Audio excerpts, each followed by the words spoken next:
welcome back. Today we will continue with our chapter number 2. We'll start with our chapter number 2, exploring puzzles. Okay, so now let's begin with activity 1. Read the story to yourself. Mark any words you don't understand. Use a dictionary, the internet, or your classmates who know to help you understand each word and idea in the story. सो आपको ये story खुद से read करनी है and then you have to mark words which you don't understand. You can use a dictionary, internet और the help of your classmate to understand each word और idea in the story. Okay, so let's start reading the story. First we will read the story twice and then I will explain it to you. Okay, Emperor Akbar was a great and wise ruler and he had fine advisors in his court, but the wisest of these was Birbal. Whenever Emperor thought of a difficult problem or puzzle, he turned to Birbal. One pleasant evening in March, Akbar was strolling in his courtyard. He had just completed a successful military campaign in the east and he wanted a little amusement. Suddenly he turned to his courtiers and said, "Tell me, what should be the punishment for someone who dared to tweak your emperor's moustache?" The courtiers were shocked at the thought. Only the most foul criminal would dare to touch the king. Shahbaz Khan spoke up. "My lord, this villain should be mercilessly flogged to death. Beheaded in full public view, your honor," said Mullah the Piazza. The villain should be thrown down from the fort or be hanged," said Shadi Shah. "And you, Birbal, what punishment do you suggest for this offender?" asked Emperor. "Shah Alam," said Birbal calmly, "I would give him some sweets." The other courtiers gaped at Birbal. Had he gone mad? Sweets for such a crime? Surely this time Birbal was wrong. Akbar frowned. "Did I hear you right, Birbal?" he said. "You consider giving sweets to be the right punishment for such a crime?" "Only in this case, your majesty," said Birbal humbly, "because who else but your beloved grandson would dare to take such a liberty with the king of kings?" Akbar burst out laughing. "You are right again, Birbal. It was indeed that little rascal who tweaked my moustache this very evening." Let's read this again. Emperor Akbar was a great and wise ruler and he had fine advisers in his court, but the wisest of these was Birbal. Whenever Emperor thought of a difficult problem or puzzle, he turned to Birbal. One pleasant evening in March, Akbar was strolling in his courtyard. He had just completed a successful military campaign in the east and he wanted a little amusement. Suddenly he turned to his courtiers and said, "Tell me, what should be the punishment for someone who dared to tweak your emperor's moustache?" The courtiers were shocked at the thought. Only the most foul criminal would dare to touch the king. Shahbaz Khan spoke up. "My lord, this villain should be mercilessly flogged to death." "Beheaded in full public view, your honor," said Mullah the Piazza. "The villain should be thrown down from the fort or be hanged," said Shadi Shah. "And you, Birbal, what punishment do you suggest for his offender?" asked the emperor. "Shah Alam," said Birbal calmly, "I would give him some sweets." The other courtiers gaped at Birbal. Has he gone mad? Sweets for such a crime? Surely this time Birbal was wrong. Akbar frowned. "Did I hear you right, Birbal?" he asked. "You consider giving sweets to be right punishment for such a crime?" "Only in this case, your majesty," said Birbal humbly, "because who else but your beloved grandson would dare to take such a liberty with the king of kings?" Akbar burst out laughing. "You are right again, Birbal. It was indeed that little rascal who tweaked my moustache this very evening." Okay, now let's understand. Okay, Emperor Akbar was a wise ruler and he had many advisers in his court, but the wisest of these was Birbal. Emperor Akbar एक बहुत महान और wise ruler थे and उनके बहुत सारे advisers, मतलब उनको जो एडवाइस करते हैं वैसे लोग थे, पर सबसे होशियार, वाइजेस्ट होशियार was Birbal. Whenever emperor thought of a difficult problem or puzzle, he turned to Birbal. जब भी अकबर को कोई भी डाउट, डिफ़िकल्ट प्रॉब्लम हो या कोई पजल हो तो हमेशा बीरबल से पूछते थे। ठीक है। One pleasant evening in March, Akbar was strolling in his courtyard। एक pleasant evening मतलब एक enjoyable evening को he was strolling in his courtyard, मतलब स्ट्रोलिंग मतलब शांति से वॉकिंग करना, रिलैक्स्ड मैनर में वॉकिंग करना अपने कोर्टयार्ड में। एक कोर्टयार्ड मतलब कैसल के बाहर का एक पार्ट है जो खुली जगह होती है। ठीक है, आजू बाजू बिल्डिंग्स होते हैं लेकिन बीच की जगह खुली होती है। ठीक है, वहाँ पे he was walking calmly. He had just completed a successful military campaign in the east, और उसने अभी एक सक्सेसफुल मिलिट्री कैंपेन मतलब बहुत सारे अटैक्स और बैटल्स होते हैं ना, ताकि वो कोई पर्टिकुलर जगह को जीत सके। ऐसा एक कैंपेन ईस्ट में अभी उनका ख़त्म हुआ था, वो जीत गए थे और उनको लिटिल अम्यूज़मेंट चाहिए था। अम्यूज़मेंट मतलब fun. Okay. Suddenly he turned to his courtiers and said, अचानक वो अपने कोर्टियर्स के तरफ मुड़े और कहा, tell me what should be the punishment for someone who dare to tweak your emperor's moustache. चलो सब मुझे बताओ कि पनिशमेंट क्या होनी चाहिए उस इंसान के लिए जिसने डेयर मतलब हिम्मत की है, या brave enough to do something, हिम्मत की है आपके राजा की एम्परर्स मुस्टैच को ट्विक करना। मुस्टैच मतलब मूछ। ठीक है, ट्विक मतलब खींचना है, ऐसे गोल घुमाना। ठीक है, तो courtiers were shocked at the thought, courtiers तो इस बात को सुन के शॉक में आ गए। Only the most foul criminal would dare to touch the king, ऐसा कोई बहुत ईविल इंसान, बहुत बुरा इंसान होगा जिसने किंग को टच करने की हिम्मत की होगी।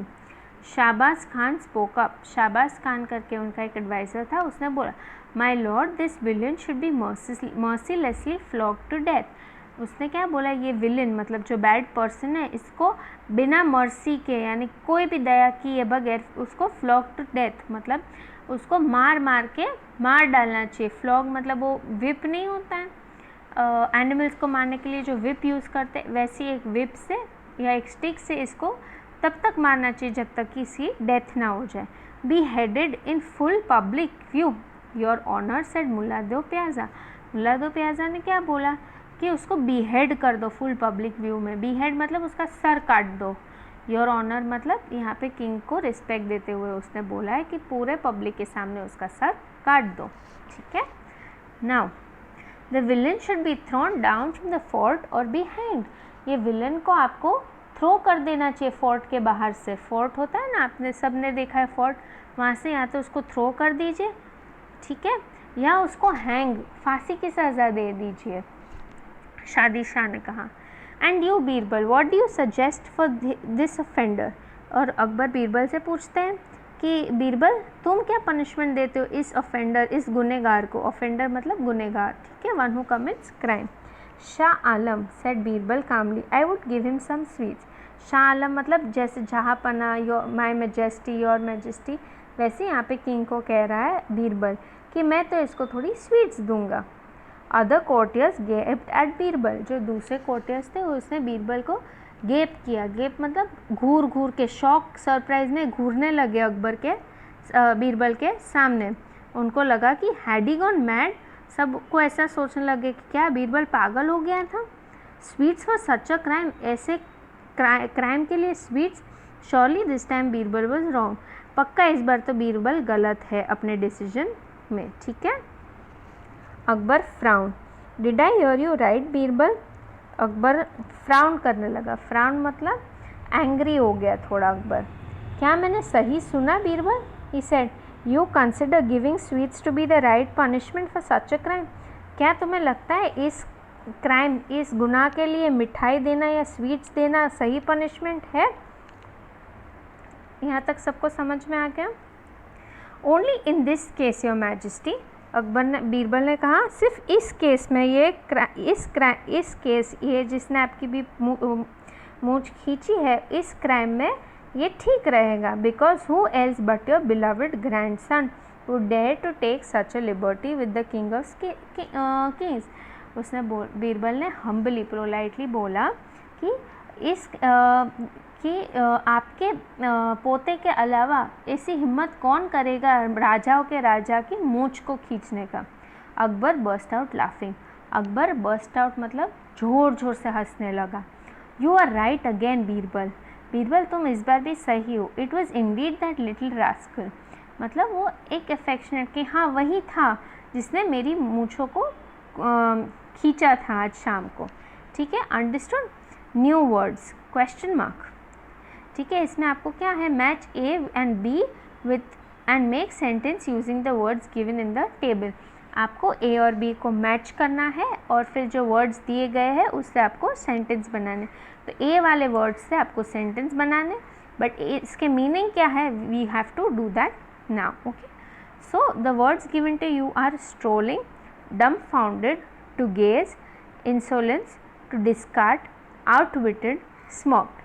Meanings are extremely surprised, tricked someone, walking in a slow relaxed way, to get rid of, smiled in an unpleasant way, to look at someone in surprise with an open mouth, and rudeness.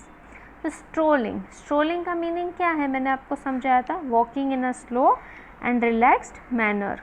Okay. Dumbfounded मतलब extremely surprised. Okay. To gaze मतलब किसी के सामने surprise या open mouth से देखना. ठीक है. इंसोलेंस मतलब रूडनेस. ओके.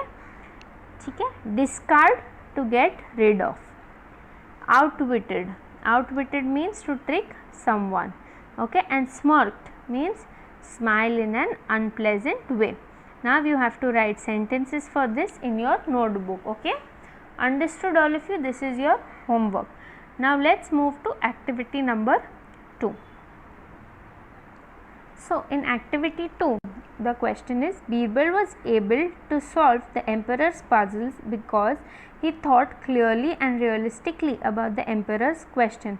बीरबल ये एम्परर अकबर का पजल सॉल्व कर सका क्योंकि वो क्लियरली और रियलिस्टिकली एम्परर के क्वेश्चन के बारे में सोच रहा था. ठीक है.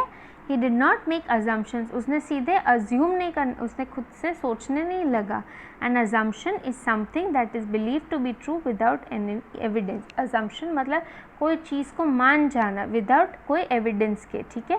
For example, if your relative falls asleep very early in the evening, you might assume he is tired, and you might be right, but assumptions can be wrong and they can lead us to think incorrectly. अभी आपका कोई for example आपके कोई relative हो जो बहुत जल्दी सो जाते हो, तो आप ऐसा अज्यूम करोगे कि शायद वो थक गए इसीलिए वो शायद जल्दी सो जाते हैं. आप शायद सही हो, बट कभी कभी अजम्पशंस भी गलत हो सकते हैं और इसके वजह से हमें कभी कभी गलत सोचना पड़ता है हमारे प्रॉब्लम्स के वजह से. इसीलिए never assume. Okay. Now look at this example and answer the questions. आपको एग्जाम्पल दिया है वो देखना है और फिर क्वेश्चन के आंसर्स लिखने हैं. The courtiers heard the emperor's question. Tell me, what should be the punishment for someone who dared to tweak your emperor's mustache? What did the courtiers assume? जब भी अकबर ने ऐसा बोला कि कोई पनिशमेंट बताओ जिसने मेरी मूंछों को खींचने की हिम्मत की हो, तो courtiers ने क्या अज्यूम किया? तो courtiers assumed that it might be some mischief maker, कोई मजाक करने वाला होगा, कोई evil man होगा who played that mischief with the king, and he shouldn't be pardoned at any cost. He should be hanged to death. Anybody who dared to touch the king should be killed. ठीक है. So उनको ऐसा लगा कि इसको punish करना चाहिए. Which lines in the story help you know what they courtiers were thinking? Story में से ऐसी कौन सी लाइन्स है जो हमें ये बताती है कि कोर्टियर्स क्या सोच रहे थे? तो काफ़ी लाइन्स है. ठीक है. चलो, which lines are there? We can start from here. Okay. See you can see there's this line, only the most foul criminal would dare to touch the king. ठीक है. This villain should be mercilessly flogged to death, behead in full public view. ठीक है. Then there is one more line on the next page here. The villain should be thrown down from the fort or be hanged. Okay, understood? with this we complete our activity 2. We will continue with this chapter in our next session. Thank you students, take care.